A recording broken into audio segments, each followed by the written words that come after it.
আপনার মুরগি বারবার অসুস্থ হয়, আজকে আমি একটি ঘরোয়া টিপস আপনাদের বলবো এবং দেখাবো যেগুলো আপনি মেনে চললে আপনার মুরগিকে সারা বছর সুস্থ রাখতে পারবেন। আপনার মুরগিগুলো তখনই সুস্থ থাকবে যখন আপনি বায়োসিকিউরিটি মেনে আপনার ফার্মটাকে চালাবেন। যখন আপনার মুরগির রোগ প্রতিরোধ ক্ষমতা বৃদ্ধি থাকবে, ঠিক তখনই আপনার ছোট ছোট ওষুধে বড় বড় হাজার টাকার কাজ করবে। আর যদি আপনি বায়োসিকিউরিটি মেনে না চলেন, তাহলে আপনার লক্ষ টাকার ওষুধও আপনার ফার্মের কিছুই আসবে না। দেখেন, আপনার মুরগি সুস্থ রাখার প্রধান শর্ত হলো মুরগির ইমিউনিটি সিস্টেম বাড়ানো, মুরগির রোগ প্রতিরোধ ক্ষমতা বাড়ানো। আর মুরগিকে যদি সবসময়ের জন্য সুস্থ রাখতে চান, তাহলে আপনাকে ভাইরাস দমন করতে হবে। আর ভাইরাস দমন করতে চাইলে আপনাকে ভ্যাকসিন করতে হবে। এখন অনেক খামারি ভ্যাকসিন দেওয়ার পরেও এই সিজনে মুরগি মারা গেছে, এবং যাদের ভ্যাকসিন দেন নাই তারাও এই সমস্যার সম্মুখীন হয়েছেন। এখন আমি বলবো আপনাকে, বা আপনার ঘরে থাকা ঘরোয়া চিকিৎসা দিয়ে, ঘরের আশেপাশে এরকম কিছু উপাদান আছে যেগুলো দিয়ে আপনার মুরগিকে আপনি সুস্থ রাখতে পারবেন, ভ্যাকসিন দেন বা না দেন। দেখেন, এইগুলো পরীক্ষিত, আমি নিজে ব্যবহার করি, এবং আমি এই উপাদানগুলো সেই অনেক আগের থেকে বহির্বিশ্বের অনেক বড় বড় খামারিরা এই উপাদানগুলো দিয়ে সেই মুরগিগুলোকে সুস্থ রাখে। তার মধ্যে সর্বপ্রথম, বেশি কথা না বাড়িয়ে আসি পেঁপে পাতা। পেঁপে পাতা যদি আপনার মুরগিকে খাওয়াতে পারেন, দেখেন এটা সবসময় আপনি খাওয়াতে পারেন, এটা এনজাইমের কাজ করবে। আর পেঁপে পাতা খাওয়ালে পেটের সমস্যা দূর হবে, রুচি বাড়বে, পেটের সমস্যা দূর হবে। মুরগি সবথেকে বেশি অসুস্থ হয় কি হয়? মুরগির পাতলা পায়খানা হয়, রক্ত আমাশা হয়, তারপর চুনা পায়খানা হয়, সবুজ পায়খানা হয়। এ ধরনের সমস্যাগুলো অবশ্যই হয় আপনার ফার্মে। এ সকল ক্ষেত্রে আপনি পেঁপে পাতা ব্যবহার করবেন।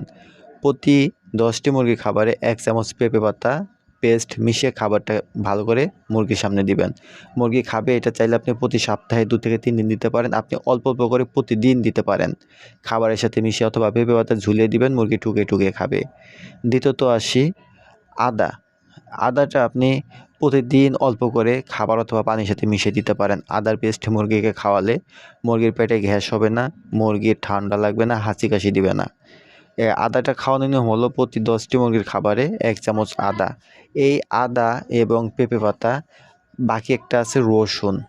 এই রসুনটা খাওয়ালে মুরগির শরীর গরম থাকবে, শীত হোক আর গরম হোক, মুরগির শরীরে হরমোন তৈরি করবে, এবং মুরগির ঠান্ডা, সর্দি, জ্বর, ব্যাকটেরিয়াজনিত সমস্যা এই রসুনে ওই সব কিছু দমনে রাখবে। আর রসুন খাওয়ালে কিন্তু মুরগির শরীরে পরজীবীর যেই কৃমির কারণে মুরগি বেশি অসুস্থ হয়। কারণ আমরা সকলেই জানি কৃমি মুরগির শরীরে পুষ্টি খেয়ে বেঁচে থাকে, ফলে মুরগিটা অপুষ্টিজনিত রোগে ভুগে, দুর্বল থাকে, সহজে তাকে রোগে আক্রান্ত করে। এই জন্য এই কৃমিটা দমন করতে হবে। আর আপনি যদি রসুন খাওয়াতে পারেন, তাহলে আপনার মুরগির শরীর থেকেই পরজীবীর দমন হবে।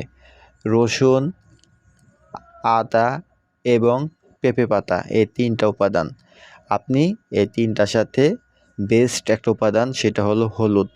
হলুদ মুরগির শরীরের ব্যথা, শরীরে জ্বর থাকলে, শরীরে ব্যাকটেরিয়াজনিত সমস্যা, শরীরে কোনো ধরনের জীবাণু থাকলে এই হলুদ সেটা সংক্রমণ থেকে মুরগিকে বিরত রাখবে।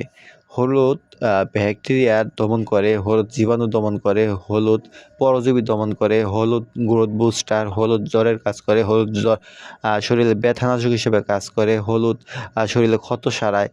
এই দেখেন, এই কয়েকটা উপাদান আপনার মুরগিকে আপনি খাওয়ান, আপনার ফার্মের এটা যথাযথ ব্যবহার করেন, দেখবেন আপনার মুরগিগুলোকে আপনি সুস্থ রাখতে পারবেন। আপনি যত ভ্যাকসিন দেন না কেন, যত ওষুধ খাওয়ান না কেন, যত ভালো খাবার দেন না কেন, যত প্রাকৃতিক উপাদান খাওয়ান না কেন, আপনার মুরগিগুলো তখনই সুস্থ থাকবে যখন আপনি বায়োসিকিউরিটি মেনে আপনার ফার্মটাকে চালাবেন। যখন আপনার মুরগির রোগ প্রতিরোধ ক্ষমতা বৃদ্ধি থাকবে, ঠিক তখনই আপনার ছোট ছোট ওষুধে বড় বড় হাজার টাকার কাজ করবে। আর যদি আপনি বায়োসিকিউরিটি মেনে না চলেন, তাহলে আপনার লক্ষ টাকার ওষুধও আপনার ফার্মের কিছুই আসবে না।